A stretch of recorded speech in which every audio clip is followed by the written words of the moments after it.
26 personnes tuées, dont 24 femmes et Banami Banemi Balé. Voilà le bilan d'une fourre Oyekazona qui coupure. Il y a câble, il y a ligne haute tension, il y a SNEL na Matadi Kibala. C'était la désolation. Lobi Natongo. À qui la faute? Pourquoi on n'a pas délocalisé le marché?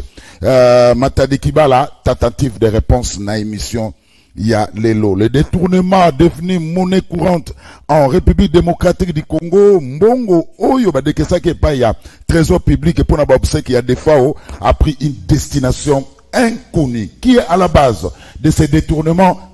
Lango avec un très beau reportage. Il y a David Tsala, beaucoup talango, nakati ya émission à l'élo, batata, bon maman bandeko.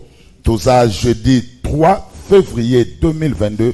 Natoni Samina Senga koyeba ke bosa ebele di bosa ba etano na bino ike pona kolanda le meilleur championnat du monde. To sito bandi ko batali soki bo sepela na émission alelo bolo ba merci na Freddy Takidi na Kupar Bola na Mbia Mafinga na Mike Mwaka na réalisation na Pati Sumbu na YouTube na Samson Ilunga mwana Kasai na exploitation sous la coordination de Gimputu le grand maestro. Alors mouillons le maillot mais évitons de confondre vitesse et précipitation. C'est donc parti pour le meilleur championnat du monde. Bah invité, tous en abangwawa, Maître Kenzo.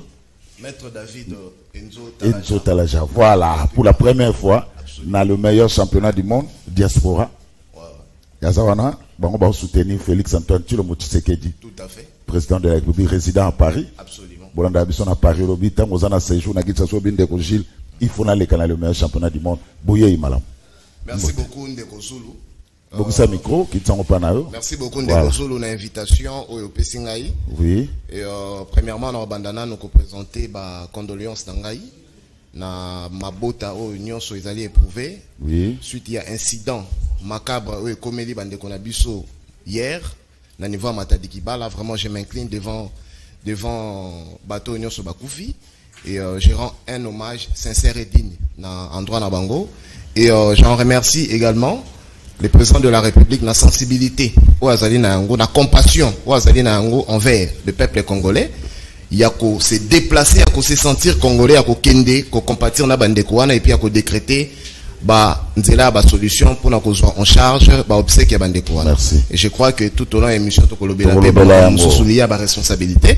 Voilà. Et j'en remercie également Bande Nyonso ya poto oyo na minute bazali scotché devant Canal Presse balanda biso mingi na Pesimbote na Paris Mobimba na Bruxelles Allemagne na Suisse. Merci. Donc tout ça awa pona ko bunda ko lobela makambo mboka. Merci. Maître Ndeko René Bonganga MFC Jean-Pierre Bemba Gombo mbote pe boye Imalam. Merci beaucoup Ndeko Zulu pour l'invitation. Oui. Na Pesimbote na bandeko to kabona bango makanisi et puis na bakongolo bazali kolanda biso partout. Ndenge kwa lobi nazali kokopati na matanga oyo esalemi na côté Matadi Kibala. Je pense que eza mawa mingi sauf que il fallait to yeba kolobela ngo na ndenge ya solo pona koyeba nini makambo ngo esalema kalisusu te. Voilà. Merci René to lobela ngo. Alors Joël, nouvel élan.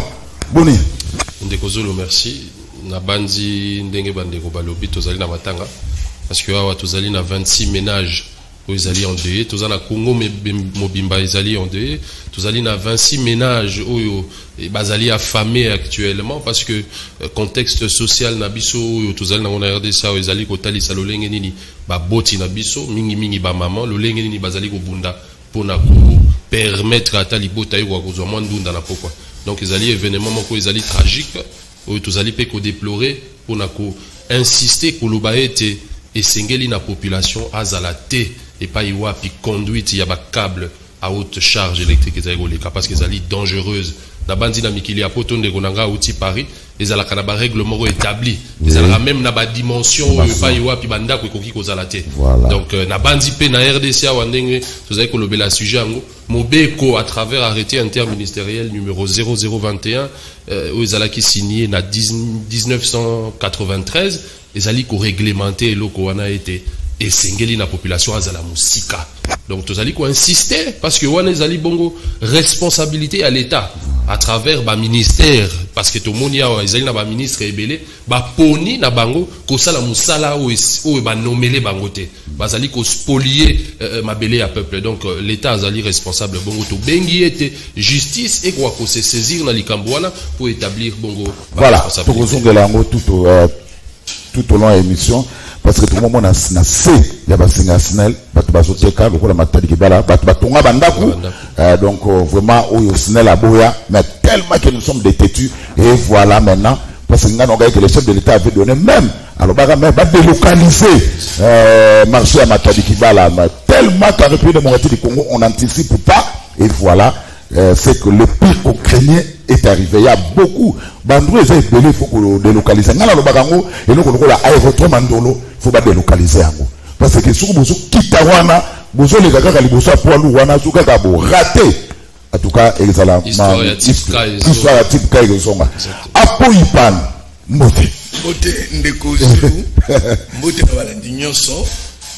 Na bazi na banda lokola baike babuki kosala yango ba condoléances na babota nyonso o ba kufili bande ko fele o fele vraiment na tonga ke ko luka na est bazo kufa kaka ape mutaye ko ke kapo ale isa mobali o ba futra mabe atanki sabana ndako elia akabela pe bande ko bazangi akende ba kongo na nzela mituka likolo na ba risque nyonso aye ko te katalaka o fele boye par irresponsabilité à l'autorité à tiki à confi parce que maille on a air courant zuyango ne bomi pe batu gérer c'est prévoir gérer c'est prévoir au bango on aurait pu éviter ça et c'est possible baka ya bongo ça non belé il faut tous la batu ba kufater pour tous ba décision non batuana mukozamboka zambia pa moloye ata lobi ke ba dédommager na bango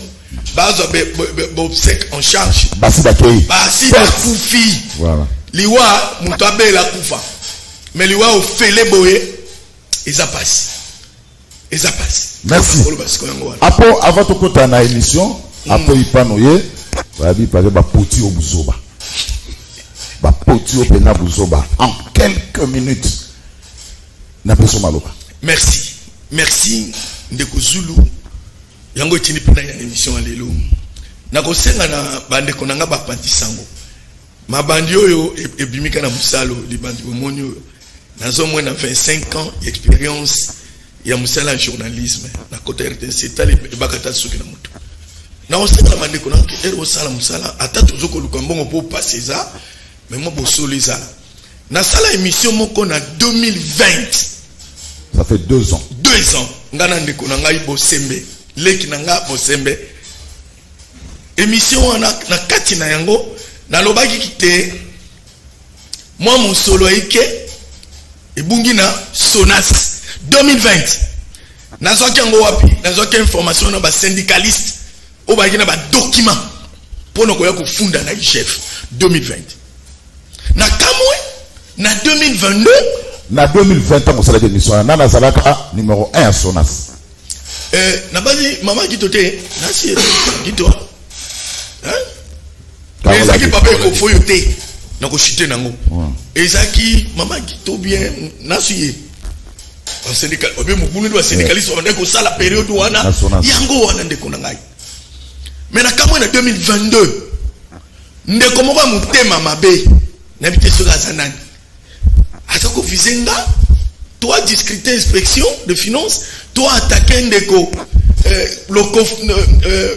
Ecofo il y a lycée Ecofo aza DG ya Sonas lelo na yebi ndeko na azu émission ya 2020 akati pe place dans le baike détournement ezana Sonas attitré yango tala degré mutema mabe attitré yango IGF 2 points détournement à la Sonas ndeko émission ya 2020 ndeko lobi boye tika msalo yo atamta pesi mbongo eza malamu te lelo oyo na kati ya Sonas inspecteur général ya finance bazakuna bazo sala nande ke kofo nzela moko na basi kokosela bato makambo boye ko touchenga ko potanga buzoba po yo lia na bana eza mabe bande ko balandi ona ya YouTube eza na télévision melana maka mingi image wana eza ya 2020 eza ya lokuta ndeko oyo bapesi ye mbongo mpo abebisa lokuma bato yaona yo kolongola yango eza ya lobi te 2 ans après mpo na kosukisa Oui. nakoloba boye okoyiba kobebisa nga mosala tala no degré ya motema mabe na yo soki bapesi yo mpe mbongo mpo osape bato bana na yo bakolia mbongo ya mabe na français tolobaka il y a des conséquences néfastes journalisme lelo okomona moto na bijan journalistique oto osala lelo te o bozo sala lelo te omona moto abie pe na tv kofinga bakonzi mpo bapesi ye mwa limeya ndeko mbongo wana yo okosoma nango mutuka oyo okosoma nango elamba oyo koleisa mwasi to makango oyo koleisa bandeko oteli bango botutupe libabe eza na baconséquence bochanger botikela kokosela bakonzi makambo mamu ya sonasi lelo nga nayebi na nga yango te etalinga pete bapublie rapport mo contre papa ekofote contre sonasi te yo mami obe eloko ya 2020 oye nango mpo ozwa mwa limeya nzambe apakola yo. À bon attendeur, ça. Merci beaucoup. Donc, pas de commentaires. Après, il parle Nautoloba. Interview à ce qu'on a 2020. À ce moment-là. 2020, à ce moment-là, il y a lycée Kofobonien, mais papa le 23, à Zalakana ou DGP. Donc, le bel on attend, puis il n'a pas compris. Après 2 ans, bah, écoute, pour Nicolas, comme il dansait, il y a un moi, Bilo, qu'on a Mikona, allez, bah, boîtier en haut, et petit, moi, Bousso, bah, pour naïe. Sonance, problème à détournement, et ça c'est d'après Apoyi. Et puis ce que ça n'a pas voilà, il peut me dire donc pas de détournement, la Société nationale d'assurance Apoyipan a été clair. Tout continue à suivre. René Bonganga. Mike Kamwaka, tout sur la image d'illustration, où est tout ça là, Passimingi. René, est-ce qu'on ne pouvait pas anticiper? On ne pouvait pas prendre des mesures bien avant pour éviter Babilokoyo? Merci Ndeko Zulu. Je pense que Bandeko Balobiawa, déjà pas si Pemawa na mitema, alanda ki témoignage à moi na moko, pour aller que maman na ya la monsieur na 4h30, a payé 800 francs. Alors que au somba lipa na cycle. A tout ni maman na lobi bongo maman. Est-ce que le lot okoliate? Maman répondrait que na 13h au landanga ina zandu. Oui, na wenzi. Kaka ndele sala ko ya bozwa mwa biloko. Ya kulia. Comme na 6h j'ai formé que maman na ya kufi. Azanga d'abord biloko kulia. 13h il dès que ndo kuzwa et pas ya maman lia. Mais maman kufi. Mwana wana kusuka ndengi nini. Ça passe peu mawa. Mais responsabilité zali partagée. D'abord l'État. L'État que si quand on va signer le CAC, il fallait imposer autorité naïve. Voilà. Bato bate kakanasi on a te. Côté na bisopé ba congolais, bien que passe l'équipe, mais conscience na biso mokopé et salaka. On construit aussi n'importe où. Voilà. Les alika kawana te parce que faut tout décortiquer yango et veiller pe bato mususu po tozomona. Ba pembeni ya balabala ba mususu ba sotekaka un jour peut-être koyoka ke non mutuka moko isili frais kei et ramasser ba mususu et kozala toujours et c'est salema c'est salema et puis ko salema ka soki ba konzi ba imposer autorité na bango te.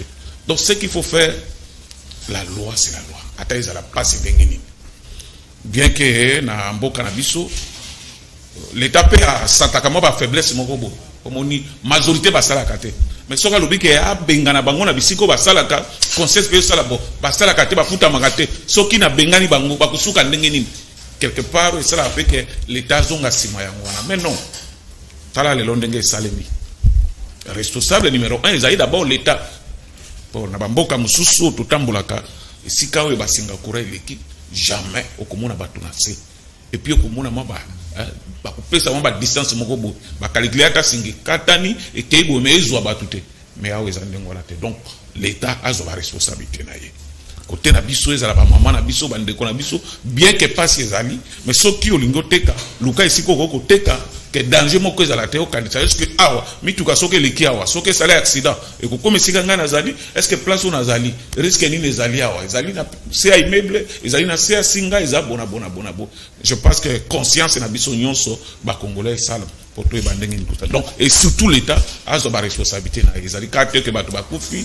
aye a dédommager ou quoi mais bato na bakei famille on a ba perdre bateau et tout ça et ko zala malamu te voilà on a ko le balancer premier temps. Alors Joël, normalement bali na haute tension on a un problème à chambre métique beaucoup la singana ko katanaki mbula pesa ko beta mai donc chambre métique wana c'est vraiment c'est tout un problème. Je prends l'exemple de Bandalungwa. Normalement tant belge atongaki Bandal atikaki ba lina haute tension de kana Bandal mais le autre mona na ba c'est bali na haute tension na ba habitation ezali ce qui est interdit mais pourquoi l'état congolais reste muet na ba problème wana parce que ndete matadiki bala c'est Guy spécialiste il y a ça na Issa et puis Magambwana il est spécialiste avec un problème chamanétique nde mutu benda ki batunu surtout wana mai pesa la ki courant ngeni atimai c'est nan monsieur Kei pourquoi l'état reste muet na ba problème ndete ya wana.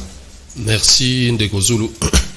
Na bandi soki na adopté casquette na la muka au a été nyonso tozali koloba ezali ko tourner autour ya illégitimité mais na kokota kuna te na kokota kuna na kokota Zulu bandeko bakufi kuna illégitimité epona nini na lobi bongo Ndeko Zulu moni biso tolobaka tangu bato bazali bakonzi bazali kokamba bazali soumis na oyo tobengi na lopoto principe ya redevabilité vis-à-vis à peuple. Et c'est une action gouvernementale, le peuple a trouvé compte là. Mais tout ça, le débat encore républicain, tout ça ensemble, puisque tout ça, la matanga. Mais tout ça, image administrative. Tout ça, il y a deux types. Il y a conduite, il y a câble électrique à haute tension, où il y a haute tension, où ils allaient, qu'au Simba, il y a pilon, où il y a pilon, il y a Milaï. Ils allaient espacer na centaines de mètres. Il y a mis balai, où ils allaient, je pense, à moins que je ne me trompe, où ils allaient, il y a Wenzi Yamatadikibal, ils allaient, il y a moyenne tension. Oui, Simbami na bapoto, il y a Milaï wana, oyo, et les alliés wana, à moins que je me trompe. Alors, Ndeko Zulu, pour répondre, pour nanini l'État, à ça, la côté. Moi, je pense que ceci est lié au fait que l'État a zali faible. L'État a zali ko prévoir plan d'urbanisation, il y a ville ya Kinshasa te. Na yebi ete na 2008, Premier ministre Adolphe Muzito na Tangwana, a sala qui appelle na coopération, na agence japonaise ya coopération internationale, pour ete bango ba sala étude, il y a plan de développement, il y a ville ya Kinshasa d'abord, ensuite ko kende na ba province mususu. Ba étude wana et salemaki, et Jika exactement, et salemaki pendant 2 ans, et zalaki projet moko ezalaki censé na ba gouvernement ou ekoya na sima ba ko appliquer yango pour na ville ya Kinshasa et ko kozala bongo na plan moko d'urbanisation pour permettre bien évidemment na moni na ebandeli mission olobaki ko anticiper anticipation ani ko lobanini et le ko loba société na biso tozali na o tobengi croissance urbaine population azoko s'accroître ville ezali ko se développer ezali ko changer il faut l'état za la kasiko na politique ya ko anticiper o tobengi ba projet à court moyen long terme par rapport ya accroissement urbain aye omoni lelo ndenge na lobaki na ebandeli ya émission na Ndeko Zulu ezali na ba ministre oyo ba ponaki ko sala musala et pas iwapi batinda makite parce que lelo na zongi na 1963 29 octobre il y a eu un arrêté interministériel où ezalaki ko réglementer makambo etali spoliation etali construction na ba milieu ba bengi ba espace vert et si ka wapi chemin de fer et les cas esengeli na banda ko ezala kotonga te parce que train ekoki ko dérailler et ko causer ba désordre tozali pe na ba conduite ya ba câble électrique à haute tension et à moyenne tension mais ozali komona lelo Ndeko Zulu na lobby responsabilité wana il faut totala et pas il y a ministre et affaires foncières il faut total et pas ministre et urbanisme bato bazali ko pesa population ba autorisation de bâtir parce que toyebi lo lengeni ne legara na mboka oyo Congo quand un ministre amoni que mabele ezali vide ezali vierge ye atongi muninga na epe ya général a pembeni atongi bongo ministre aye na sima wana pona koteka mabele ya peuple parce que na bandi nga nazali moi muto na landaki moi likambo de près na landi lo lengeni ni SNEL et pesa ki ba communiquer pona ko senga même na l'état akoka ko mettre ba moyens en place pona ko buka parce que loi ezali ko mettre en garde mutu nyonso oyo akotonga et sikawana l'état akobia pour la kobuka banda kuwana pe ako dédommager ba famille au barotonga wana te. Donc il y a une responsabilité de la part, il y a ba ministre au bazali ko sala na kati ya l'état et on a lobby justice et se saisir na likambwana pour na établir ba responsabilité. Donc ezali manque ya politique moko urbaine ba commune na biso ezali organisé te ba bourgmestre bazali d'une part responsable ba quartier ba avenue ezali organisé te. Yango omona ka biso la muka tobeta kambela ete ba élection et koka kosalima à tous les niveaux. On a été l'État a bel et bien causé la bongo présent. Donc ezali bongo manque ya politique, il y a urbanisation, il y a ville, il y a Kinshasa, il y a ville Mususu. Et puis deuxième élément de Kozulu, ezali très important à cogiter voilà. Ba conséquence, il y a manque, il y a politique, il y a urbanisme parce que ce que Hollandi rapport wana Jika, agence ezali koloba ete tozali na besoin, il y a ba infrastructures urbaines.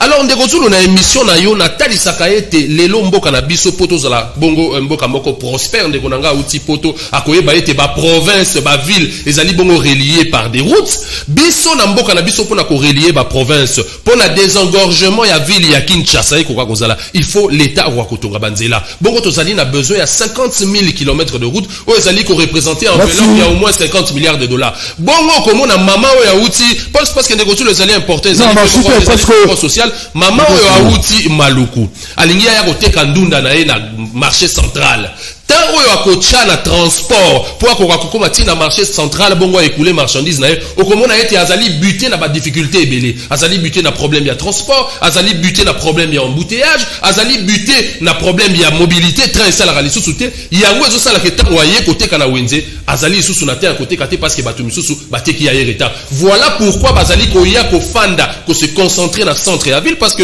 Kinshasa ezali bongo occupé à 20% parce que batu nyonso baye au centre et conséquence ezali nini construction anarchique wana yango nde ezo polluer mabele ya l'état espace wapi esengeli koto donc l'état azali bongo irresponsable esengeli na yazo ba responsable la loi babani la loi est dure hein la loi est dure mais c'est la loi mais pourquoi l'état congolais reste mieux face à Mamakambo? Pourquoi pas tout le monde a rendu un tracteur et a les place à Koufanda, a les place à Koutchaouinzete, a il faut que Bouka Yango. Mais pourquoi l'État congolais a ça la Kango Tezakali comme Mawa na Mawa? Et voilà les lots, tout le la bébé. Merci Ndeko Zulu. Dès que nous avons la télévision que mon amboka Tshisekedi du président de la République, n'a ermon ngoke Mawa. Mawa pour nini? Azimboka o batosi ba tumba ba baby salamité mama be. Yes, que tu as des conséquences. Pour être l'État, il faut te contextualiser. Il faut te déterminer. Et ça, que le gouvernement je ne pense pas. Tout analyser malam. Ndeko Zulu. Est-ce que les Belges, nous allons te coller la Kinshasa? Tous les Belges, les Belges, ça va être comme maïté na fleuve. Nakala, car le gouvernement a dit Libanais a tongi altaniser la wana tout vandine est-ce que yebi que belge et na bisika lobi awa botonga te ba gouvernement kala wana batongi bandaka au général au ministre batongi di pa inyoso ba interdit ezala ki batongi ndo mona bandeko no lobaka mona mboka Tshisekedi ngana yokela kemawa akuti mboka aussi ba bomi ya linga vivre ba conséquences tant to olela tu tchaka penda politique te na sengi penda tango to zolela to tchaka politique te bayo ba kufi ba to lokola yonanga ngala beto ko soma bandunda to kuta pena likama na toki to lela bayo wana yona pese lungoya na mwana mboka ya mibale ndeko bi responsabilité de ba mama wana te abi responsabilité ça partager ya wana na ça partager vous savez population tous en faute moula matali pas na boyi yo boyi bo score faute za nani ya l'état est démissionnaire bayo basala banko wana faute za ya bango ndeko na ngai ngala vana na cité Mamubutu obi cité on est construit pour national ba kodja SNEL cité Mamubutu mona et tongo na SNEL période ya bingoto msuba yeko landa baye wana basombi kosomba mais na mona pe mutuka ekende ba Congo chauffeur amena iso nini période ngo akeko lokota batu nisika wana na bosani su mubu wango ba conséquences na to gozo ba disposition de Yami Balé. La loi dit ceci. Place au câble, il y a courant à haute tension sur le cas. Il faut garder une distance de 25 mètres de part et d'autre. C'est ça la loi. Mais ce n'est pas respecté à Poipan. Il faut faire respecter ça. L'État congolais est démissionnaire. C'est l'État. Nous avons des désordre. Mais c'est l'État. Batouana, nous avons dit que non. A une autorisation à Baptiste, a une autorisation fichier parcellaire. L'État n'a pas été l'État a habité que Pékin Samina, nous avons 25 mètres. L'État a comme un bateau n'anko. Il y a un senga lelo. Oui, c'était. Ba dédommager ba famille nyonso wana. Ba soma bango ba lopango ba tonga bango ba nda. Ba pesa ba na bango ba tike bo fele ya pamba. Ya mi balé. Dans la zélé, il va suspension. On va suspendre qui? Allez tout droit au but. Ah oui, Nakao, on va suspendre qui? On va suspendre qui maintenant? Après, il peut me citer, on n'a que le pan de Koso. Vice-ministre intérieur, il fallait suspendre. Battu. Gouverneur, il fallait suspendre. Battu. Président de la République, il fallait suspendre et battre. C'est n'engage que moi. C'est-à-dire, Bayeba Koufiwana, Ponanine. Et l'on y n'est qui balongo la Wenzewana, attends. Ndeko Gentini. Asali Wenzemo na Simao.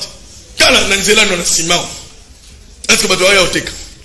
Bougumestre, Moussani n'a pas sala pour empêcher Bato Oteka la Banzela. Baya Gokota la Wenzo Eza Podele.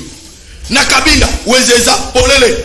Bato Oteka Bateka Nanzela, pas mis tout le cas d'accident. Ngana banzi de Kouzou. Oui. Mboka na bise pour ekende liboso. Il faut l'État a établi autorité na yene nenge sengeli. Ya on a vu ça papa Tshisekedi. Na passe na mutema ya yoanga na te na tolbana ngala. Mais quand tu parles de l'État, tu parles le président de la République.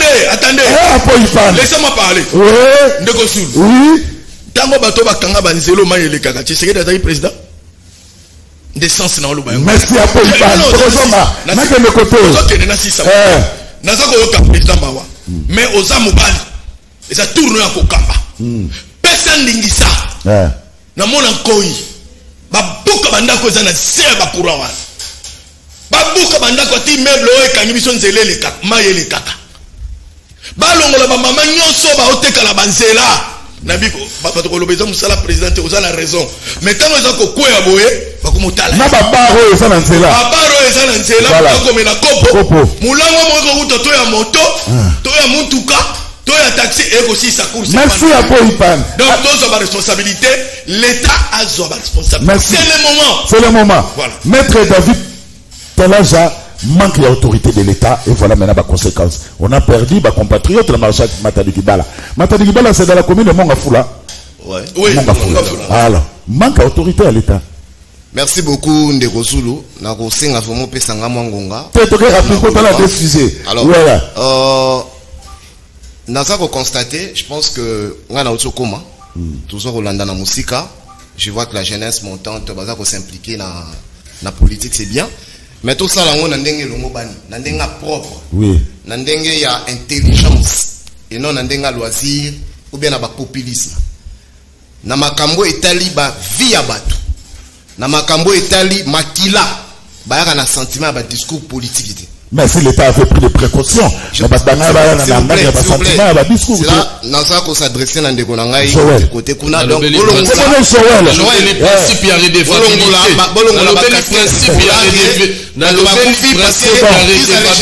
Je faire un recadrage. Merci.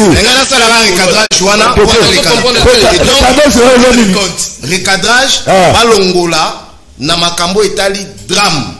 Ba situation moko inattendu et comme na mboka o biso tout photo compatir na yango bocha na ba problème politique. Ça n'a rien à voir. Tozali ko aider mboka ke libosoté. Donc tous a un peu la conscience pour na ko sunga bandeko batala biso libanda ba comprendre que ba congolais ba comme ko évoluer. Ça c'est une étape. La deuxième étape, je félicite aujourd'hui la liberté aux alliés qui caractériser différentes institutions de la République. Na ba agent au banakata ba institution. Naza ko pesa mbote na kulu tunanga ya po ipan. Merci. Agent non, RTNC. inspection, agent d'abord la RTNC, détaché, l'inspection générale des finances, Mazali a akoyako incombé la responsabilité de manière directe dans l'État. Et là, vous allez quitter dans le régime passé. Donc aujourd'hui, c'est une avancée. Non, c'est une avancée. C'est une avancée. Oh, les loyaux. Et là, qui c'est que le processus, il y a démocratie.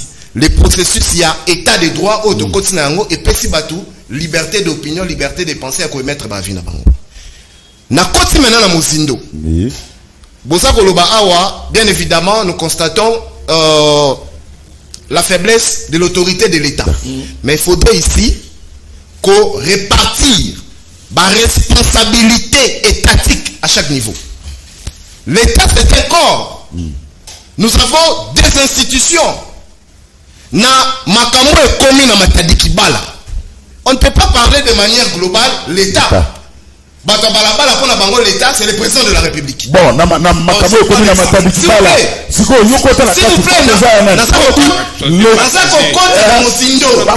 la responsabilité est partagée. Évidemment, la responsabilité est partagée. La responsabilité est partagée. Oui. Na minute Oyo, nous avons les responsables provinciaux. Au Bazali Kokamba, Ngomba, ville à Kinshasa. À niveau exécutif, nous avons le gouverneur de la ville, M. Chantini Ngobila. Tokiti na décentralisation na ngo, tokiti na niveau commune, nous avons le maire de la ville. Au Azali na commune wana na bourgmestre na chef de rue, chef de quartier. Mais au-delà de ça, tokotonga mboka te dès lors que la mentalité sociologique ya congolais est archaïque. Est mentalité moko méchante. Est mentalité moko batu balingi ko évoluer. J'ai constaté, j'ai fait 2 semaines na Kinshasa, ba quinoa, on a quinoa, on a bandal. Oui. Na 6 na IPC. Ba quinoa, tout ça ko évoluer té, impolitesse ya makasi, batu bazana ki tetu ya mabe, batu bazana arrogance, batu balingo yokate. Na niveau wana ya responsabilité. Batu tango na place bo monike, awa toko ko fanda té. Awa toko ko tunga. Awa toko ko sala té. Conscience na yo mutu.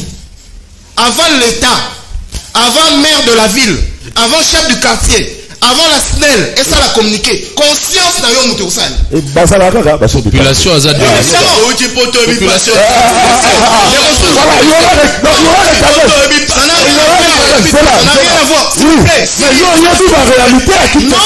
Non, il faut arrêter avec ce discours. Les responsables de prendre des taxes. Merci à Totika discours, il y a réalité. Moi, je suis en train de prêcher. Nabatuba Kota, na système, il y a évolution, va s'adapter dans le changement. Ça commence à c'est le même état organise la société. S'il te plaît, Joël, la responsabilité, monsieur. Il a la parole, l'État a une part de responsabilité. La population aussi a une part de responsabilité. Non, quand tu conduis dans la rue, s'il vous plaît, arrêtez ça.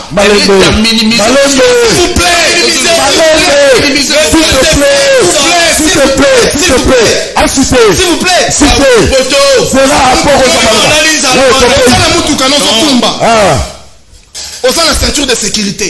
Au bord de la ceinture de sécurité. Au sein de l'accident, airbag et bimite, au pantalon moutou. Quand il y a différent. Problème et ça n'a nous manque. Bon, ouais, maternité. C'est exactement.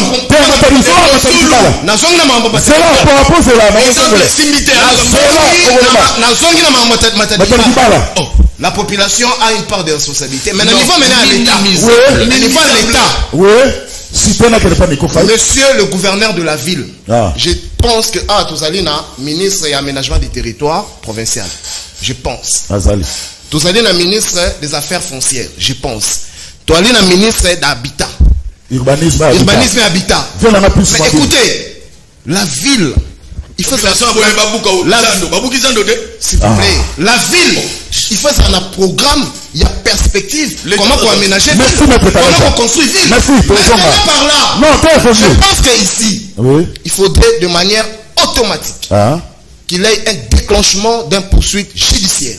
il faut établir des responsabilités à tous les niveaux. Oh, et ça m'boulette. S'il vous plaît. Oh, t'as vu responsabilité. Bien évidemment. S'il vous plaît. Allez, donne le micro. Betty, Singapour, Katani, responsable de l'entité territoriale, ceux qui situation merci maître David Talaja. l'État, monsieur le bourgmestre, monsieur le gouverneur de la ville, ceux qui s'engager qui pour appliquer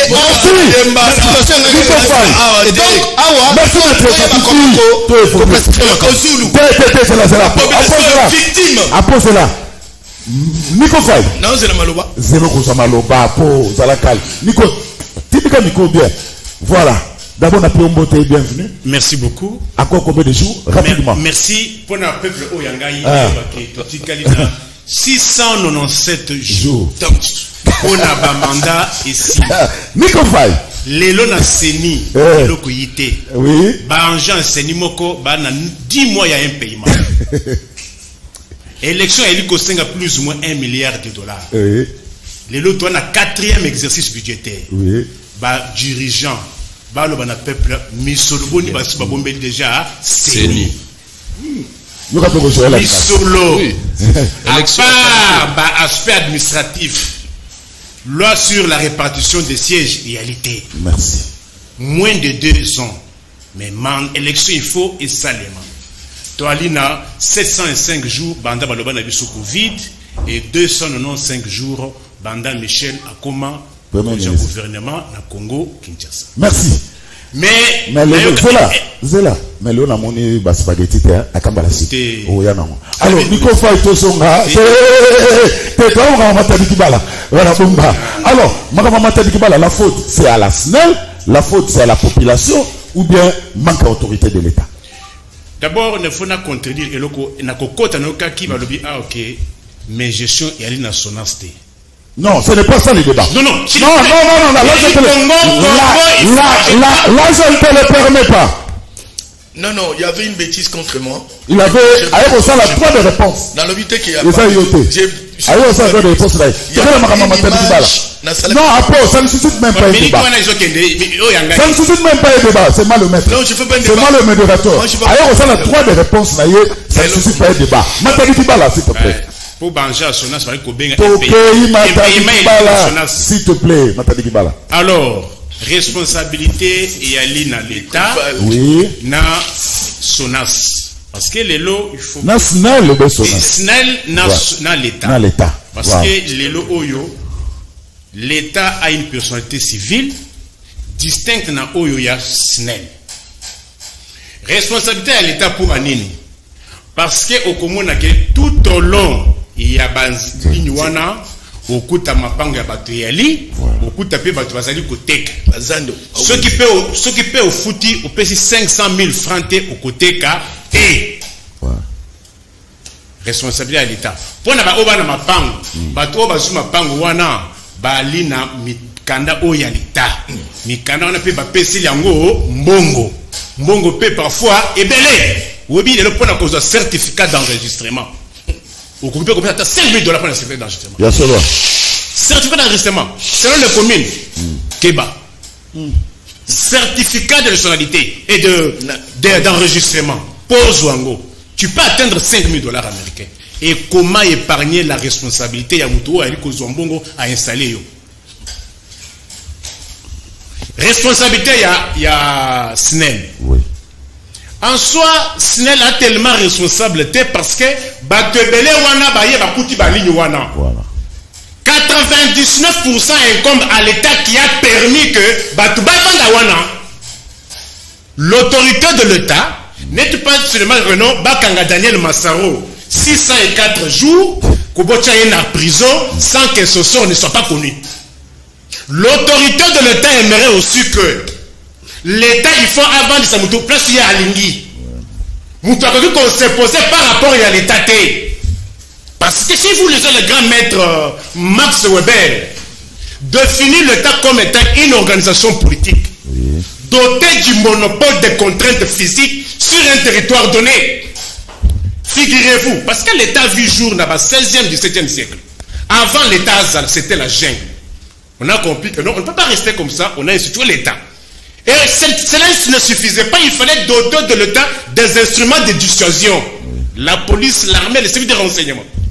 En vertu de quoi, Batouana Bazima Pangu, Bazapé n'a pas document à l'État. Bon, on était wapi. Si on était dans un État, mais moi ça ne me surprend pas, nous sommes dans une république bananière, une république fantoche, un État non-État, où on est responsable pour percevoir l'argent. Mais on n'est pas responsable aussi. On est responsable pour nos Zombongo. Mais on n'est pas responsable de l'autorité opposée.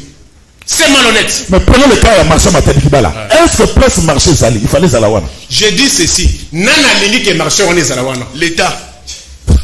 L'État c'est une personne morale. À mon anakate. L'État est représenté par la police, administrateur il y a le marché Wana. Qui l'a commis là-bas? Qui l'a nommé? Qui perçoit cet argent-là? Et aujourd'hui, vous voulez maintenant vous dédouaner. J'entends que non, l'État Koufa. L'État Koufa, beaucoup de la présence dépassement à 200 millions. L'État Koufa. Non, c'est une irresponsabilité. L'État Koufa, beaucoup de 450 conseillers. Beaucoup de plus de 1000 conseillers. L'État est Koufa. C'est quel État? L'État est Koufa. Quelle est la nature juridique Yaram? L'État Koufa. Raccordement frauduleux. J'ai entendu sur ce on n'a pas trouvé l'État. On a dit ça. L'État au Koufa. Pour Nini Lelo, couvre fait Yali, ce qui l'État Koufa. Jusqu'à 23h. 23h de Badi. Mais pour aller la terrasse, il y a combien de Kosala. Il y a pas commune, monsieur Kosala. J'ai enquêté, j'étais dans une boîte de nuit à Kinshasa, à la Gombe, 2h du matin. Mais oh, il y a ma commune Moussoussou, Bali Kokanga. L'État a Koufa. L'État a Koufa. C'est Madame My God. L'État a Koufa. Mais boyé, Botiki Batou, va installer un bureau, plus de 11 mois. Nassima a appelé bureau, monsieur My God des Alaka. Batou Balene, Batou Bambongo, l'État a Koufa. On est État. Merci Nico. L'État a Koufa. Il faut Toyeba, Makambouya, Banzela, Makambouya, courant. Seul responsable, c'est l'État congolais s'il existe. C'est l'État qui a permis. Parce que quand tout cela se faisait, l'État était là. Gouverner, c'est quoi? C'est anticiper. Prévoir. Gouverner, c'est quoi? C'est prévoir. Mais vous n'anticipez pas. Vous n'êtes là qu'à la cause de Kambongo. Merci Nico Faye. Merci. Alors, principal émission, il y a un deuxième sujet. Tant que tu Rubanda, on a la toilettage. Il y a un premier sujet à Sali. Si ma ou continue un sujet. Non, on a René. Parce que on a déjà maloba. Alors, Maïka Mwaka, Nani a détourné Mbongo ya Matanga, il y a des FAO. David Sala, merci na ba image. Reportage qui toko. Botia volume. Et ça te, oh là là, Pati Sumbo, s'il te plaît. Bon, voilà. Tout cas, on a deuxième sujet. Il y a un problème. Mbongo ya Matanga, il y a des FAO. Oui, ça pas dit Salemba, à qui pas mandat chance de $500. Maman Tchalamon a ajouté, Abimisi secret, Chaka Congo, Mbongo Yebanité, Kewapi. Le nom d'artiste, c'est le laquais, Fati, Ayambi Dadjou, Nagims. Bakoumi, ambassadeur, il y a culture, il y a Moko Nabiso. Délivré par passeport diplomatique, artiste, c'est Balobaki. Mais tel un comportement dans Bangomoko, il fallait Mbongo qui n'est pas dans la famille des FAO. Et ils ont un bon trésor public, ils ont un bon hôtel de ville de Pesaki. Et monalité. Quel comportement pour nos artistes congolais? Toi, l'État, je pose une question. Merci beaucoup, Ndeko Zulu. Nalandi Ndeko Nikomingi. A ramassé Maloba. Ndeko Biso Apo Alobaki que Aizo Ka Félix Mawa Apo Akuti Mboka. Parce que. Non, c'est vrai. Na Makambounion sont Ndeko Alobaki. Apo contredire. Parce que Félix Akuti Ambo. Félix Akuta de Kamil, Réna Kamila et Bébissa. Ni quoi est bien? C'est là. Comment Yolingi et loko yo Kabila Bébissi Ango pendant 18 ans et puis aujourd'hui jugé na Félix à 3 ans. Kindoki Amabe. Kindoki. Félix est Okuta de Kamil Kabila Bomi Niko Aebi Ango. Félix est Okuta Orgamani, Kabila Bomi, Niko Ebiango. Alors, il faut tout éviter un raccordement frauduleux. Le problème est que pour la bande de Kobakofi, conseil ni toko pesa ba autorité, tout comme les Congolais, pour que l'Okwana ait mis se répéter. Alors, quand vous venez souvent avec un agenda pour tirer sur les résumes, non. Mais ceux qui osent tirer, il faut qu'il y ait un rappel dans la source. Ce n'est pas bien. Ce n'est pas rappeler la Kabato, que nos régimes et Saliboye, et Bomakibo et Saliboye. Donc, ce qui ne décolle pas, que Félix est coutu à Makambona, nous sommes contredire Azali, té. Oh. Mais Wenze wana et bandi na tango ya Félixité. Bien sûr. Basinga wana et l'équipe wana na tango ya Félixité.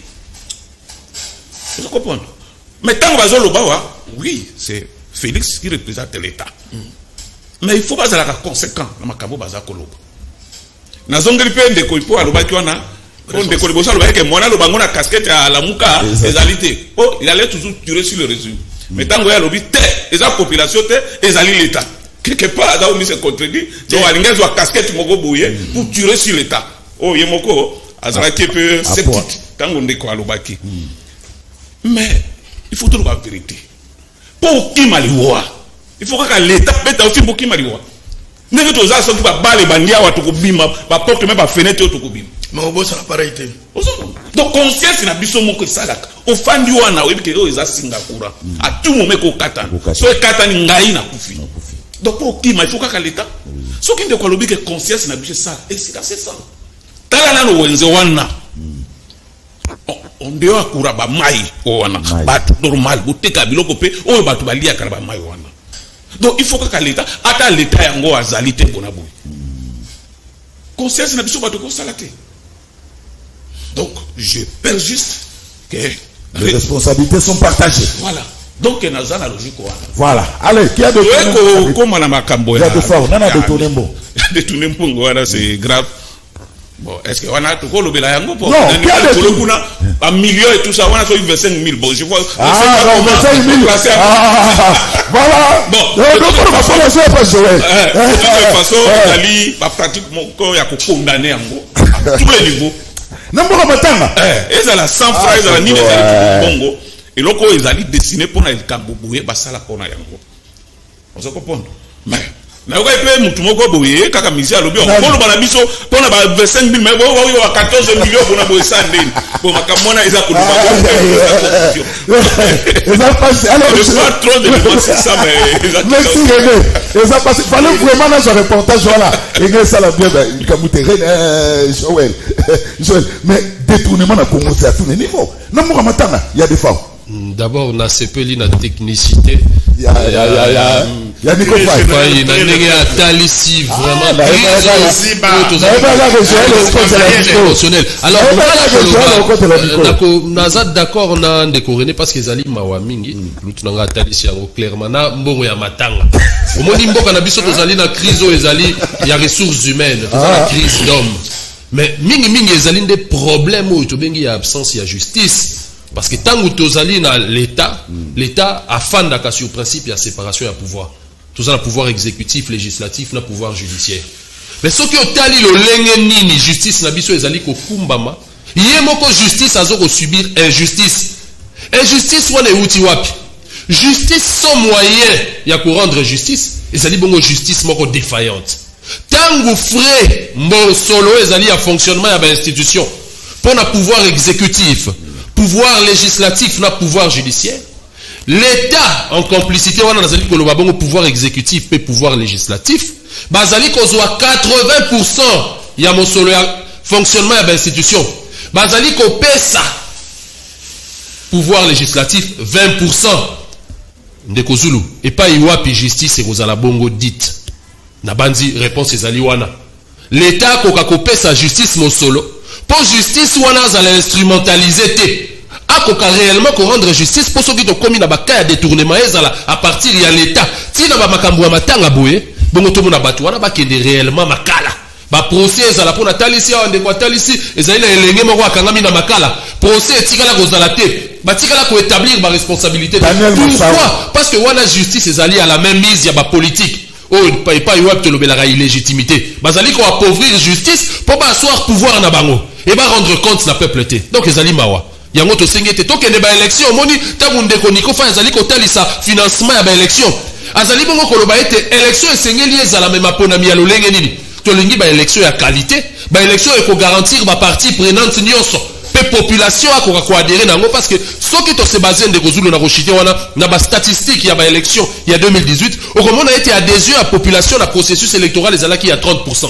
Parce que la population azali na sûreté na baponami oto kokende parce que mutu oto votaka il était ba institution to pe seni publiaka. Donc to kwa kobongisa ba dirigeant na biso bazala responsable peut ozali ko alerter na population azala bongo attentive pour la ba élection ya to obligé et to kwa ozala baponami moko ezala inclusive transparente pour lobby volonté à peuple ko kozala bongo prise en compte et que ba dirigeant ba ozala émanation à peuple bazala bongo soumis na principe auto bengi ya redevabilité à travers action gouvernementale peuple azala baye ba peuple comme souverain parce que ndeko zulu oyebi ke biso na lobaka yango na émission na yo toza na relation moko te na l'état relation autobengi ya citoyenneté donc batu ba kufi même na matadi kibala on suppose que l'état ayebi bango te parce que l'état aza coexister te population pe aza na relation na l'état te donc esengeli na biso comme corps social population to ko ko taper sur ba dirigeant parce que tango bazali ko ya na pouvoir bazali wana po na kopesa ba explication te que Kabila a bebisi pendant 2018 l'UDPS pendant 37 ans parti au pouvoir bazala ki na résistance on suppose que UDPS et chaki ba moyen ba politique pour lobiso ki ba koti na ba institution ba ko répondre à la crise wana ya Kabila. Donc on est allé avec l'échec, biso la muka to lobby yango, to bisi peuple, aboya discours wana, aboya discours wana. Après Ipam, vous qui maîtrisez bien aussi les secteurs, hein, parce que vous allez appeler Ningina Bango, Mbong et Bimi, voilà, et que pas Adio Salemba, à la cas présent Imiko, Adio Salemba, celui présent Imiko, l'union des musiciens du Congo, aïe, passé, hein, il va rendre 16 jours, Imiko, tout éviter. Mbong et Bimi, que pas Adio Salemba, t'as tout ce qui part de bien ici, et que pas maman Biliabel. Manda fana ngine na ndoka de Salemba yako pesa $500. O msusu artiste à danger na. Ça on comprend plus rien. Maman ça la mona zute a pas dit teke. Azumi ligaka, azumi ka 1000. Voilà mon matanga, il y a des fois au trésor public à Bimisaki na au gouverneur. Il y a ville à Bimisaki et comme même pas na famille, il y a des fois quel comportement pour nos musiciens. Au moment où on est là, donc ça peut pas passeport diplomatique. On n'y passe à Tshisekedi.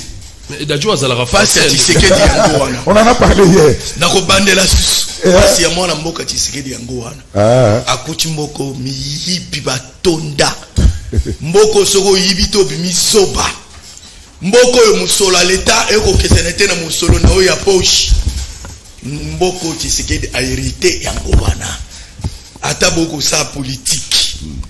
Ata soki ba ko chemena mutu il faut ko ba biloba lo ba na télévision zala pe na busolo ata ya muke ndeko mona mboka Tshisekedi ngana ko yokela ye mawa pona nini tala de gra ki moyibi na kati ebembe na kozongela bandeko ndeko René na ndeko fa mbongo ya mowei ndoloko la defao ninga na bango omona mutu mabe congolais Manda nous va fallu avant na Kenya ba respecter pour na kutana na Kenya ba respecter aye pa na ye liwa eduye mon solo ba pesi ndambo ba pesa ta na famille ba gbori yango ba lie yango motema mabe mboka Tshisekedi na kuchango wana boyo kela ye mawa ata bo utina ba officine politique no lo ba na télé tout ça pe na bo solo to be na soni. Si vous avez le tata, on va passer mboka oyo. Yo on imagine tata azinda mboka mabe. Azimboka oyo, mutala ti cravate kwa ndeko nga uchi poto ale mala na poto, ayi ba situation na biso te ya passe oyo ndenga lubia. Okuta penda mutu ako gérer musolo à l'état et komi yaye. Papa Dieu Salemba azampaka. Na to sakai mingi. Na pesi mbote. Ce qui est à solo on va koloba azongi savante nga bakakola bombongo bayiba balia ngona nte po ibitende bakakola lisusu ko bazongisa bakabolo be bazongisa mbongo bayiba balia ka ngoma moko te babomba ngo quelque part otala conséquence eko kende ndenge tim alia ngona nte abenga baninga yo zoti meya yo zoti mil ngai ndembo apese na maboko na longo mwa boye o etikali ya boye aba mangota na banki moko boye et que peut se honneur pour exemple pas quoi sali moi miki pas possible mais na kotika boye te na oyo lo ba pona mona mboka Tshisekedi toyoka soni toyoka mpenza soni nana yebi te ke balibane bapesa mo bisika bakanga nzela mai eleka nana yebi yango te nana yebi te wenza matali kibala wana na uti obana vana sistema mbutu banda na zabo mwana wenza ni za nana yebi yango te nana yebi te ke miba ekufa nana yebi te ke jekamine ekufa nana yebi te tolia kabien te nana yebi te to vivre na délestage nana yebi yango te mambo eza bebo mwana silisa yango te nana yebi te ke congolais na monde entier naza molakisi ya université tozali parmi pays les plus pauvres du monde nana yebi yango te nana yebi te ke musolo tonda na mboka na biso ebane kokota na poche ya ba politique nana yebi yango te lelo na boye ya mona mboka Tshisekedi na pasi na mawa na ina koyokela akuti mboka ni tawana otoba na français état de lieu ndeko na ngai Nikofal ayebi yango bon politique utina loba aka mtu mayele so ate mayele na mosolo ko za malamu mingi ponenga lobe batebele bakamo ndeko na ngai Joël ya muzito mtu moyele mtu muzito te comme ne Joël munda muzito aboti mono cité na silisa mayele na landaka me bande konanga eloko boma bango cordon ombilical politique ekanga bango wana soko lobi mabe ndenge idéologie esengite na kitoko akokoma mbwidu bakogangela ye merci oui congolais papa Tshisekedi a to changer mentalité papa Kabila ya mwati kalobi na sali nyonso na Congo na ko changer mentalité bato fingaki ngala beteleki maboko ona ni papa Tshisekedi aye abandi wapi na changement de mentalité c'est-à-dire il y a un problème de mentalité ezali papa Kabila a raison papa Tshisekedi aye ko banaka place de gona tikaki merci mentalité pour changer faut l'état de responsabilité na sukisa de René olobi ke mambo niko a contredire ça na sens de longonya merci nakasi nazanga mona plateau ya mibale obungi lisusu yo moko likambo na kufa na matadi kibala ngana lobi l'état il existe que papa Tshisekedi na lobi no ke ebanda kala mais lelo quand même papa Tshisekedi aye nzela na gouverneur nzela bourgmestre il fallait ba instaurer autorité balongola bato wana baka ezali kama merci ezaka wana te merci ezali kama ba wenze tonda na bisika bato merci à Paul merci maître Talanja est-ce que pour ça le camarade de force s'il vous plaît est-ce que nabo tout na Paul Pan kesona eza mbongo l'état et c'est Gilles Lingeta kokota makamo pa ba musicien mbongo ebimi na l'état congolais ebimi na l'état congolais et que il n'y parce que famille a des fois au besoin de côté de nabo ko tout na kesona na tuni e pa ya Davita pour Gilles Lingeta s'occupe na mbongo l'état eza mbongo l'état absolument tout na mbongo l'état est-ce que kokota likambo pour kuiba mbongo ya mowe pala mona kalobi bien évidemment permettre voilà ça là moi recadrage rapidement na yo ki moi ba futilité oui lubami awa na plateau na yo ki moi voilà bon na yo ki moi ba raconta oui lubami awa na bandeko na ça ko regretter parce que batu bakom ba robot communicant basa ko trabango makambo na mutu baya koloba na télévision oui mais rôle la bino ba pantisango surtout ya sérieux oyo boye ko mosala oyo vous permettre ba analyse ezala malamu pona et permettre mboki ke liboso bo ko pesa batu vraiment opportunité te ya koleka na télévision pona sala théâtre pona lo babilobela na place makambo ça le tout à l'heure que nous sommes dans une république bananière. C'est faux. Nico. Also le tout à l'heure que l'État n'existe pas. Nous sommes dans une république bananière. Voilà. N'a ça contredire farouchement parce que nous sommes dans une république. Nous sommes dans un État où Yombo Kezali organisé à travers l'institution de la République. Voilà, donc il faut arrêter Yakoya Kolobabilobela Bacho na mutu pour na sepe ça na bandako. Et il faut arrêter cette manière de faire la politique du populisme. Mboka Oyo et Sika Tshisekedi et Lombe Azuyango na 2018 construction nango tokomi kokei nango et on s'en a biso temps pour na ko instaurer un système. Déjà awa na kati ya Congo nous sommes dans une crise identitaire et culturelle, philosophique. Congolais ayebi ndengeli na revivre te. Ça c'est déjà un problème, le premier problème. Le deuxième problème de Kozulu. Oui. Lelo yo makambo etali makambo ya ba élection. Toza ko loba makambo mususu na moni ba ko loba élection. Ya tangi soki ba chiffre to sikana ba chiffre songolo pakala. Mais c'est quoi ça? Ça rappelle. Non, ça ne sert à rien. Et ça rôle n'a été. La répétition, sa population, papa. Non, la répétition, c'est une aventure, ça. Quelle aventure? Je me rappelle qu'il y a Joti Kabilo Koyo. L'occupation, tu as dit dans Lelo, et ça lit Tonga, Mboka. Cadre n'a pas responsable. Oyo basali n'a pas responsabilité de l'État. Basala, Moussala Bango. Oya Kokite, Mokonzamboka a évalué à Tchepembe. Mais Mboka et Tonga Maka, n'a pas réforme, c'est là régime. L'autre, on a régime Tshisekedi. Nous avons une très grande réforme, elle est le gâteau de l'enseignement, dont je salue son excellence Tony Mwaba.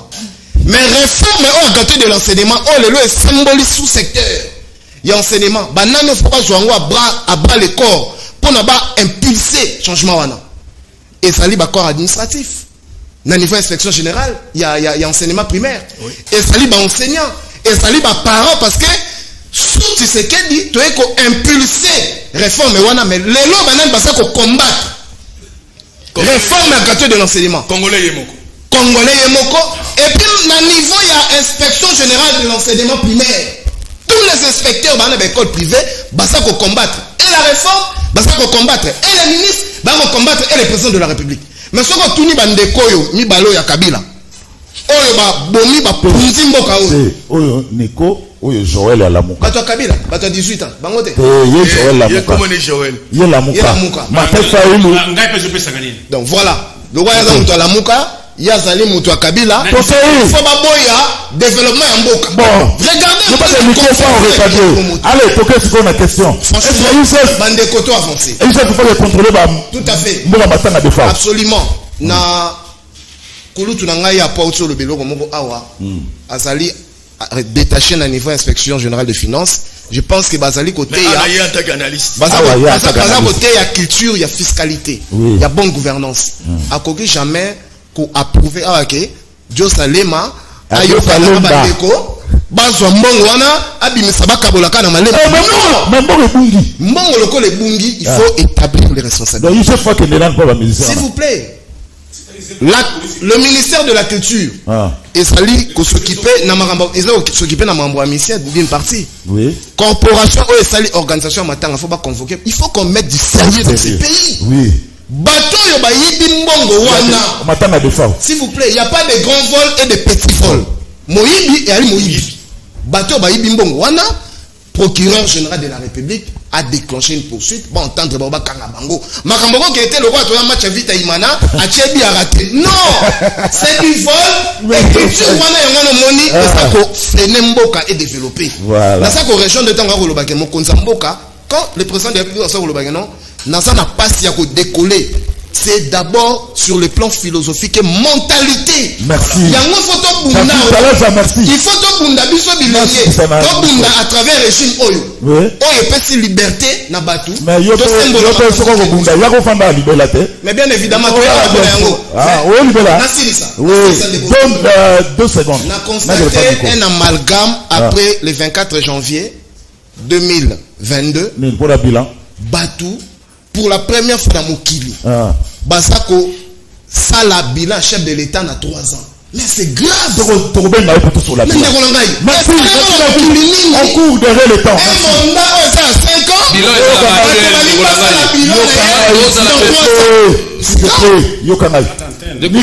méchanceté ça. Nana Ibimbo Matanga de Fao. Nico Fay. Pour ça, Makambo, il y a détournement na régime Oyo. Na lobaka na bino na bomonité. Tokomona. Régime Manika na $25 000 américains.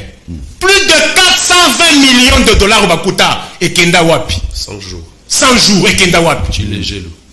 A pas procès mon coin Lukuta à 57 millions. Peuple Oyangaï. Bon, ça la confusion entre programme 100 jours na procès 100 jours. Programme 100 jours a computé plus de 420 millions de dollars américains au régime Oyako Pia.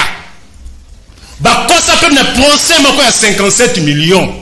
Beta machine, 420 millions ou 57 millions. Et au tic, elle a combien? Et Kenda Wapi. État de lieu. Moi, je vous donne quelques indicateurs. État de lieu. Antoine a trouvé 100 unités dans 1600. Les lots unités sont à 2200. État de lieu. Chiffré. Antoine a trouvé état de lieu, $100 américains, dans 160 000. Les lots $100 américains, c'est autour de 205 000 pour les commerçants. 203 000. Vrai ou faux? État de lieu. On a corrigé quoi? On a corrigé, s'il vous plaît, on a corrigé quoi? Voilà, on le je vous avais montré ce qu'il a détruit. Qu'il a amélioré. C'est là. Dans les panneaux, ils ont 2000 francs. Le reste, c'est à 4700. État de lieu. S'il vous plaît. Non, non. État de lieu. Je vous ai respecté.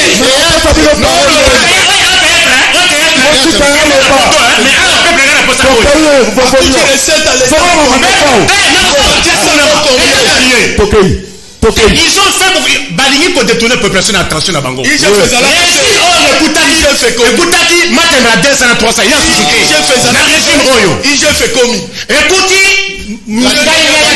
l'entraînement, ça l'a dit. Non, on peut savoir le mot de la fin.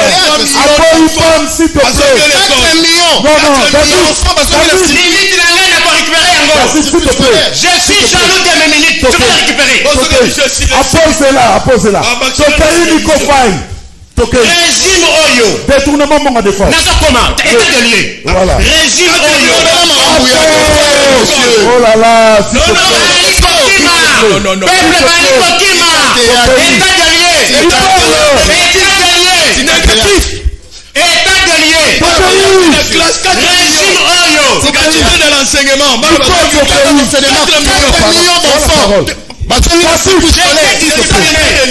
Monsieur. S'il te plaît, Tokaï. Enseignant à l'université. Soit salaire au soit salaire au $300.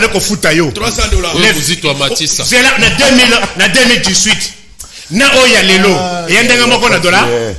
Mais le ça sincère. Ça sincère, vous l'êtes ici. Vous êtes caractérisé par l'honnêteté scientifique. Vous êtes caractérisé par l'honnêteté scientifique. Et ça, mon côté. Ndeko René. J'ai Camille. Soyons sincères. J'ai Camille le Koufan Nénine. Après refoulement, il y a Bakasayena, on entend. Vrai ou faux? Vrai. Non, ça c'est ici, Voilà. c'est la réflexion et la profondeur. Microphone. Vrai ou faux? Orgaman, une entreprise privée. Qu'est-ce que ça va avec l'État? Avec l'État. 2-0.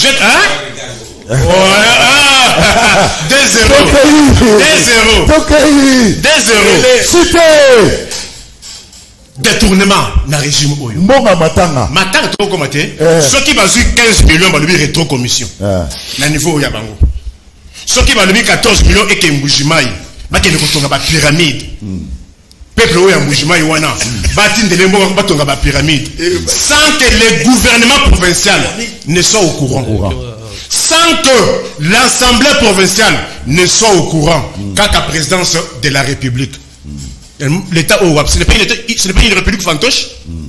Non, parce qu'ils ont tendance à me citer. Parce que c'est ça que dans le laboratoire, on maîtriser Moudjadjine. Je vous ai donné les faits.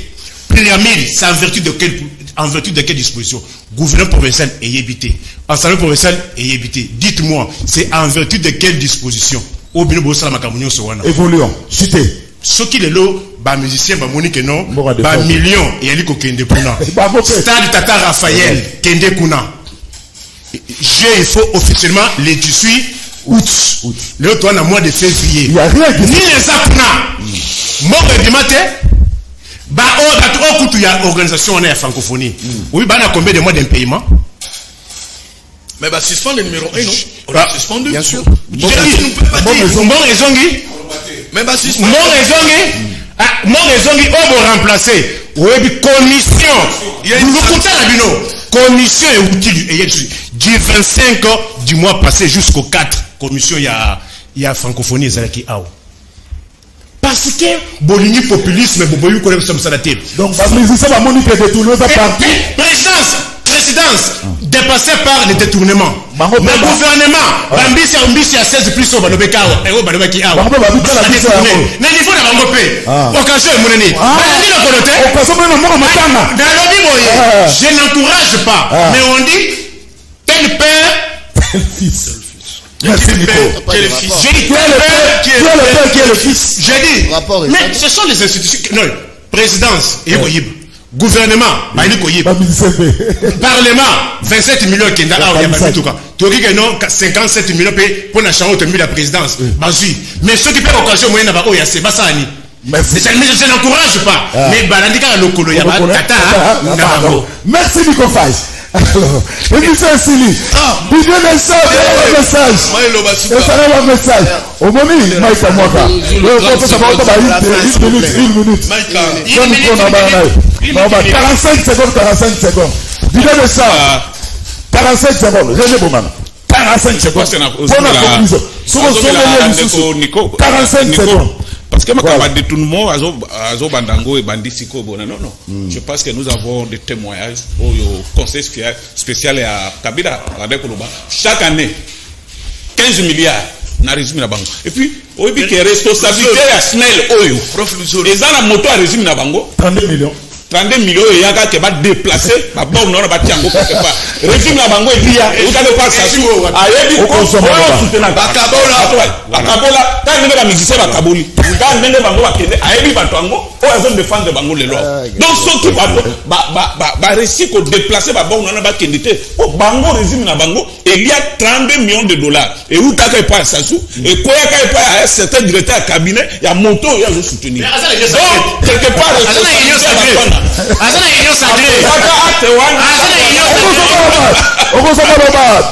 quelque part, responsabilité à Moroana, ils ont mis tout na bango. Parce qui va passer à Kambongwana, va déplacer à Kambongwana.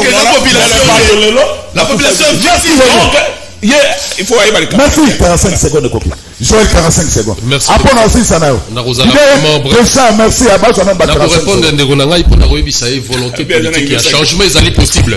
Parce que en 3 ans, la Bandi Balobeli 18 ans à Kabila, mais en 3 ans, Adolphe Mouzito, Premier ministre, augmentation à budget Salema à la hauteur de 300 millions. Avant lui, après lui, et Tika Osalemate. Puisque même Matato Yagi na Simanae, en 5 ans de gouvernance, augmentation, ils allaient qui à 40%. Donc, ils allaient bongo volonté politique, ils allaient Zanga Bango. Puisque Bazali est incapable, Bazali se plaindre, on les allait avec des chèques. Alors, pour la chuter dans Moukou Sen de Rozoul, on a annoncé tournée politique il y a nouvelle élan. Oui, Rosalima en 2 phases, de février à juin, et pas Yoapi secrétaire général Nabiso, maître Blanchard Mongomba. À Kotambola na Congo, pour la Kotala, le lengeni ni ba permanence Nabiso na ba province Nyoso Ifandi, pe Kotala le lengeni ni ba militant Nabiso Bazali. Bongo de juin à décembre, bongo leader Nabiso initiateur à parti Nabiso, mon amboka Adolphe Mouzito, à Kotambola pour la consolider ma base. Puisque Tozali parti politique, Tozali na offre politique, Nabiso ya Kopesa, et Sengeli na ya Koutanana, ba militant na ya a inauguré ba permanence Nabiso, puisque Tozali actuellement, il faut que le bayango, na ba élection en 2018, Tozala qui côté 3e meilleur candidat d'Adolphe Mouzito, les autres Tozali peut côté parmi les meilleurs partis politiques, eux Bazali implanté la Katia République démocratique et pas la Bango. 45 secondes conclusion pour la émission le bas sujet te développer. Merci beaucoup de Konsulu. Je pense que Bandeko Toko mana culture, il y a qu'à applaudir, il y a malamu et puis il y a qu'à décourager, il y a mabé. Les loyaux congolais n'ont ce sika sali na katina libanda a ebeke na gouvernance ya Tshisekedi. Aujourd'hui peuple congolais a sali ko constater ba avancer sur le plan de la gestion de l'État. Tous allés na gardien ou a sali ko tala comment est-ce que la bonne gouvernance fait à la exécuter na ba institution na biso auto benine de Kojil à l'engeti na niveau inspection générale des finances o ezala depuis Congo ezala mais ezala musala mon côté parce que bazwaka yango bachi yango na sema ko na bango le gratuité de l'enseignement 4 millions d'enfants bazongi na circuit scolaire c'est quand même une avancée au photo peut-être longo na mokonza mboka et longo na ministre Tony Mwaba oza kusala musala et longo bani musala ngone na miso bato. Merci. Na koyebisa ndeko na makambo ya bonne gouvernance na mambo bonne gouvernance faut pas citer le nom de Mouzito. Félix Tshisekedi Mouzito na musala Congolais mon 45 secondes conclusion. Peuple congolais s'il te plaît. Peuple congolais, ngana pesi ba fait. Voilà. Na onyo so balobi, personne n'a rencontré ces faits là. Voilà. En plus, on a dit qu'on condamnait Bandeko MLC. Vous, dans les 18 ans, les MSC étaient dans les 18 ans. 4 ans, la gestion. Commission économico-financière. Merci. D'ailleurs, on reproche, s'il vous plaît, non, vous devez assumer les 18 ans. Moi, je n'ai jamais été dans les 18 ans, mais vous devez assumer. Merci. 1 plus 4, qui avait la commission économico-financière? Banani Baboya Basalela, Nini, Akor Yamboudi. Si ce n'est pas le MLC. Merci. Si ce n'est pas le MLC. On termine. Si ce n'est pas le MLC. 45 secondes. Si ce n'est pas le MLC. Apporte 45 secondes. Merci d'abord pour l'émission. Oui. Ndeko Zulu na MCO qui n'a vraiment malade. Dans une clinique universitaire. Mais le coup là, ngami na battre la combo na sali na passe yo. Nde na imba une émission na yo. Dans l'émission de quoi a publié Batumiloko pour Nambongo, l'émission en 2020, il y a publié, on a extrait kaka a publié en 2021. C'est pas 2022, c'est pas bien. Pour l'émission Lelo, on a cité un grand professeur Kambaï Bouacha. Abaï, pour la relève en politique, en sciences, sur tous les domaines, il faut que la jeunesse prenne conscience et qu'ils comprennent que c'est elle qui va assumer les responsabilités demain. Ce Nathalie de Joël, Nathalie de Fall, na félicite Rabango. Et ça pour na lelote ba mayele. Je na na raé. Vous en mayele. Mais vous à la bino. Vous à la pédale. Indépendance d'esprit. Ce vous allez bino et vous en malade. Indépendance d'esprit. La kosu qui s'amboye. Moi de ko Tshisekedi. La moussie inspection à permettre ma recette à l'été matin. Merci. Pour quel résultat? On peut être tolérant. Non, si les pour quel résultat? Il y a un peu qui ça y est. Nico, à quoi ça la conclusion là? À restaurer image Yamboka Oyo et ce qui ternit. Merci. À salir ma voyage. Et en tant que communicologue et diplomate, ma voyage est une importance mingi na mboka na politique. Na mona ba dekondolo ma voyage et matibiso au point même et ce qui biso relation à Israël. Lelo d'ici peu na 2022 to ko relancer agriculture. On fera toute une émission sur ça. Merci. Ce qui l'État chef de l'État to sambela nzambe pona ye a réussi. Ce qui l'État zali autoritaire peut aso sala ba suivi ya ba décision makambo wana nyonso e kozala te. Ndeko apo ipana aso senga ba benga na batu oyo batongi na se ya singa or abosani que ba mikunzi na ba policier nde baza bakolo bandako oyo tonga mikuna IDPS alobi que Kabila abomi mboka na 18 ans Félix asali kaka 3 ans yango tolingi totuna il faut asala mbula boni po abongisa RDC yebisa IDPS na union sacrée l'état aza responsable po azwaka mbongo ya batike ya bawenze wana nyonso Fati azui mboka epai ya bandeko ya FCC oyo basala mabe mingi kasi yebisa IDPS kaka batu oyo baboma FCC batinda Kabila na mabe lelo bango kaka bakei pembeni ya Fati beton oyo mboka nini ata mbongo ya matanga kaka kimuyibi nzambe azali wapi pona délivrance ya RDC yebisa David na tangu ya Kabila soki catastrophe moko esalemi IDPS ezalaki koloba ke Kabila azosala BNT pe ezalaki normal kokotisa politique na matanga kasi lelo te omoni nde mboka